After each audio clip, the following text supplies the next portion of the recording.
Hello बच्चों, मैं S के प्रजापति आपका स्वागत करता हूं आपका अपना परिवार एडमिशन क्लासेज में। तो आज हम लोग जो विद्यार्थी श्रेष्ठता एग्जाम का फॉर्म भरना चाहते हैं उनके लिए हम लोग जानने वाले हैं कि उनको कौन कौन सा डॉक्यूमेंट लगेगा, इसके बारे में हम चर्चा करते हैं।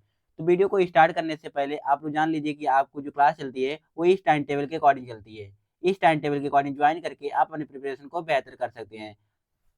क्लास 11 वालों की जो क्लास होती है वो 6:00 AM पर चलती है और 9th वालों की जो क्लास होती है वो 9:00 AM पर चलती है। तो चलिए हम लोग बिना देरी किए वीडियो को स्टार्ट करते हैं और समझते हैं सब चीज़ों को बेहतरीन तरीके से।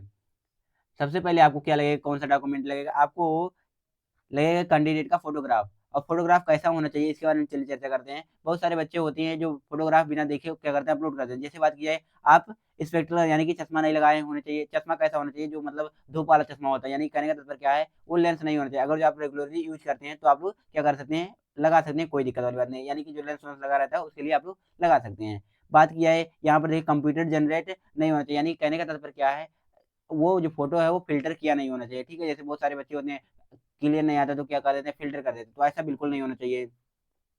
फिर यहाँ पर देंगे चौथा पॉइंट में क्या लिखा गया है, application without photograph shall be rejected. यानी कहने का तात्पर्य क्या है, अगर जो विदाउट फोटोग्राफ के आप लोग एप्लीकेशन भरते हैं फॉर्म, तो क्या हो जाएगा, रिजेक्ट हो जाएगा। बात की जाए, अगर जो आप जेपीजी और जेपीईजी फॉर्मेट में नहीं करते हैं तो भी क्या हो जाएगा, आपका फॉर्म रिजेक्ट हो जाएगा। और आप स्पेक्ट्रल पहनकर क्या करते हैं, फोटो को अपलोड करते हैं तो भी आपका फॉर्म रिजेक्ट हो जाएगा, आप एग्जाम में नहीं बैठ पाएंगे, ठीक है? अब चलिए समझते हैं एक सिग्नेचर के बारे में। क्या लगेगा? सिग्नेचर लगेगा किसका? कैंडिडेट का सिग्नेचर लगेगा, यानी कि विद्यार्थी का हस्ताक्षर लगेगा। इसमें देखेंगे ध्यान से, कैंडिडेट शुड पुट हिज या फिर हर, यानी कि लड़का का या हो या फिर लड़की हो, फुल सिग्नेचर और रनिंग हैंड में होना चाहिए, ठीक है? जैसे मान लीजिए आपको क्या लिखना है, कोई भी नाम लिखना है, जैसे मान लीजिए मोहन लिखना है आपको, तो कैसे होना चाहिए, मोहन ऐसे लिख देना चाहिए आपको, ठीक है? नॉट इन कैपिटल लेटर, यानी कहने का तात्पर्य क्या, आप लोग मोहन को ऐसे नहीं लिखेंगे, MOHAN ऐसे लिखेंगे तो आपका जो फॉर्म हो जाएगा वो रिजेक्ट हो जाएगा, ठीक है? आप एग्जाम में नहीं बैठ पाएंगे, ठीक है? और व्हाइट पेपर पर करेंगे, और ब्लैक इंक या ब्लैक इंक पेन। कैसे? ब्लैक यानी कि काला पेन से करेंगे। कैसे? काले पेन से करेंगे, नीला पेन से बिल्कुल नहीं करेंगे, ठीक है? इसको भी आप लोग ध्यानपूर्वक देख लीजिएगा। और स्कैन फॉर अपलोडिंग, यानी कि एकदम से अच्छे तरीके से आपको सब कुछ दिखाई देना चाहिए, ठीक है?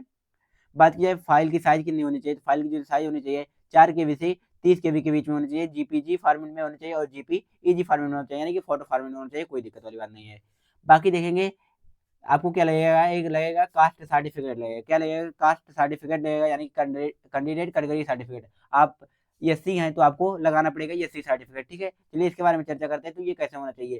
तो देखिए, the candidate should upload his category certificate, यानी कि आपको अपलोड करना पड़ेगा कौन सा certificate, category certificate, SC certificate.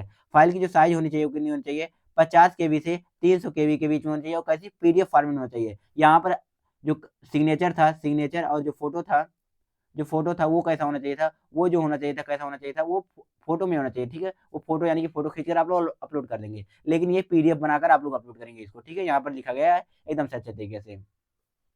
चौथा पॉइंट में क्या लिखा गया, online application form without upload category certificate undertaking will be rejected. यानी कहने का तात्पर्य क्या है, अगर जो आप कैटेगरी सर्टिफिकेट अपलोड नहीं करते हैं तो आपका जो फॉर्म हो जाएगा वो रिजेक्ट हो जाएगा, आप एग्जाम में नहीं बैठ पाएंगे, ठीक है?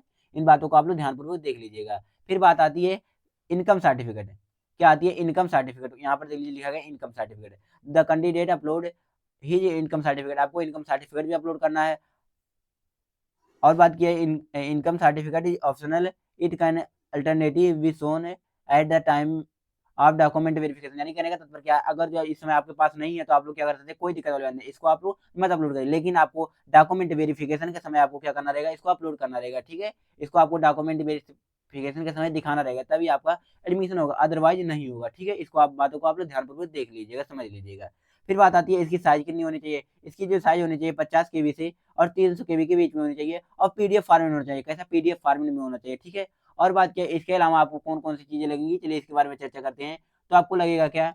आधार कार्ड लगेगा। क्या लगेगा? आधार कार्ड लगेगा, ठीक है? आधार कार्ड में आपको डेट ऑफ बर्थ हो तो एकदम से अच्छे तरीके से मेंशन होना चाहिए, ठीक है? उसको आप लोग अपलोड नहीं करना, लेकिन आप कहाँ से देखकर भरेंगे? तो आपको आधार कार्ड से ही देखकर भरना है, ठीक है? और आधार कार्ड में और मार्कशीट में जो डिटेल होनी चाहिए वो सेम होनी चाहिए। बात की, आपको मोबाइल नंबर मिलेगा, मोबाइल नंबर पर क्या रहेगा, मोबाइल नंबर पे आपको ओटीपी जाएगा। ओटीपी के माध्यम से आपको वेरिफिकेशन होगा कि आपने एकदम से अच्छे तरीके से आपके ओटीपी वोटीपी आएगा, सब कुछ हो जाएगा, ठीक है? बात की ईमेल आईडी। ईमेल आईडी जो है वो ऑप्शनल है, जैसे यहाँ पर इनकम सर्टिफिकेट ऑप्शनल है, इसको आप लोग नहीं देंगे तो भी चल जाएगा, ठीक है? लेकिन क्या कर लीजिएगा, आप लोग दे दीजिएगा, अपने पापा का दे दीजिएगा, कोई दिक्कत वाली बात नहीं है, ठीक है? मोबाइल नंबर भी आप लोग नहीं चलाते होंगे, तो आप लोग क्या कर सकते हैं, अपने पापा का दे सकते हैं, मम्मी का दे सकते हैं, भैया का दे सकते हैं, कोई दिक्कत वाली बात नहीं है, ठीक है? तो आशा है प्यारे बच्चों आज का सेशन आपको एकदम बेहतरीन तरीके से समझ में आया है। अगर जो समझ में आया तो वीडियो को लाइक करिएगा और चैनल पहली बार आना है चैनल को सब्सक्राइब कर दीजिएगा। बाकी ये देख लीजिए टाइम टेबल है, इसके अकॉर्डिंग आपकी क्लासेस चलाई जाती हैं। जैसे ही आपका एग्जाम पास आएगा, क्लास की संख्या बढ़ा दी जाएगी, ठीक है? एकदम से अच्छे तरीके से आप लोग तैयारी कर सकते हैं। अगर जो वीडियो समझ में आया तो वीडियो को लाइक करिए। बाकी आपको कुछ भी पूछना है तो आप लोग कमेंट बॉक्स में कह दीजिएगा, आपका रिप्लाई मिल जाएगा। और हाँ, खास बात ये है कि 24 तारीख को क्या आने वाला है, 24 तारीख को आपके लिए आने वाला है Q&A सेशन आने वाला है, ठीक है? 24 तारीख को क्या आने वाला है, Q&A सेशन आने वाला है। 24 तारीख को क्या आने वाला है, आपके इसी चैनल पर क्या आने वाला है, 9:00 PM पर है, आपके लिए Q&A सेशन आने वाला है। इसमें आप लोग क्या करेंगे, कोई भी क्वेश्चन करेंगे तो आपका एकदम से अच्छे तरीके से रिप्लाई दिया जाएगा बेहतरीन तरीके से। आपके तीनों सर भी रहेंगे, मैं भी रहूँगा, ठीक है? एकदम से अच्छे तरीके से सब कुछ रिप्लाई दिया जाएगा।